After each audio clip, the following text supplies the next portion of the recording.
Bonjour à tous et bienvenue dans cette nouvelle vidéo. Aujourd'hui on va s'intéresser au cinquième boss de Tazavesh, à savoir So-Azmi. Effectivement, après avoir vaincu les 3 premiers boss qui nous permettent d'ouvrir la porte qui nous mènera aux étages supérieurs, nous arrivons devant un boss qui ne paye pas de mine et pourtant il a des strats assez sympathiques, où il faut avoir une bonne concentration et une bonne coordination.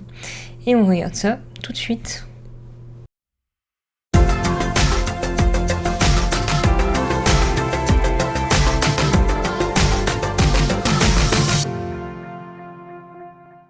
En effet, So-Azmi est centré autour d'une grosse mécanique et cette mécanique est la suivante. Vous aurez 6 téléporteurs de triangles, de ronds et de carrés qu'il va falloir utiliser pour éviter les attaques mortelles de So-Azmi. Ces téléporteurs vont se déplacer autour de la salle tout au long du combat et la salle va être divisée à 3 reprises. La première fois, elle ne va pas être divisée et va être une seule grande pièce dans laquelle vous devrez vous téléporter. Les 2 prochaines fois, elle va être divisée en 2 puis en 4, ce qui va rendre de plus en plus difficile l'accès aux téléporteurs. La première grosse mécanique qui va être liée au téléporteur s'appelle Shuri. So-Azmi crée un anneau d'énergie des arcanes qui se grandit au fur et à mesure, qui prend place à côté d'un téléporteur et qui grandit pour arriver au final à faire toute la salle. Le but étant de prendre un TP pour pouvoir se déplacer à l'intérieur de l'anneau sans en toucher les bords. Si vous touchez les bords de l'anneau, vous prendrez automatiquement un debuff qui vous infligera 8500 points de dégâts toutes les secondes pendant 10 secondes. La deuxième mécanique qui va en résulter des téléporteurs est la double technique. Il va falloir cutter 2 fois So-Azmi après avoir évité son cercle de magie. Si vous ne la cuttez pas, vous êtes bien évidemment one shot. Donc vous en voici fini avec les mécaniques. La dureté de ce boss réside bien sûr dans la coordination et dans la difficulté de ce boss réside bien sûr dans la coordination avec vos membres d'équipe et bien sûr dans la réactivité que vous aurez pour parcourir les téléporteurs. Il est important de dire que le boss en soi n'est pas véritablement difficile, n'a pas véritablement de grosses particularités. Le seul truc qui va faire que vous allez un petit peu vous en mordre les doigts, c'est effectivement de passer à travers ce noyau d'énergie sans jamais en toucher le bord. Et pour ça, il faut évidemment bien être conscient des téléporteurs, de là où ils sont et de là où ils vont vous amener.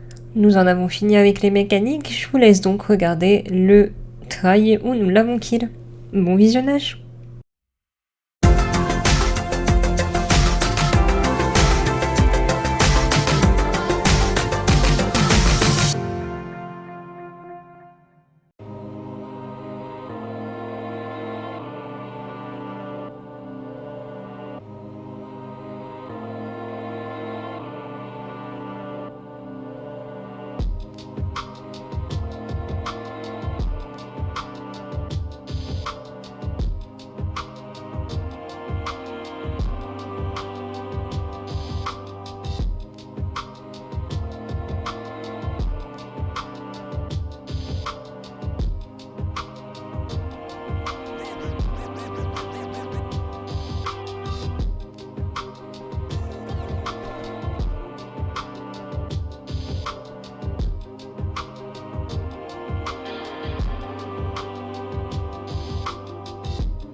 Merci à tous d'avoir regardé la vidéo. Si jamais vous l'avez aimé, n'hésitez pas à la liker.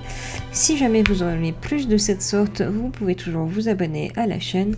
Sur ce, je vous souhaite de passer une très bonne journée, une très bonne soirée, une très bonne nuit et à bientôt. Ciao!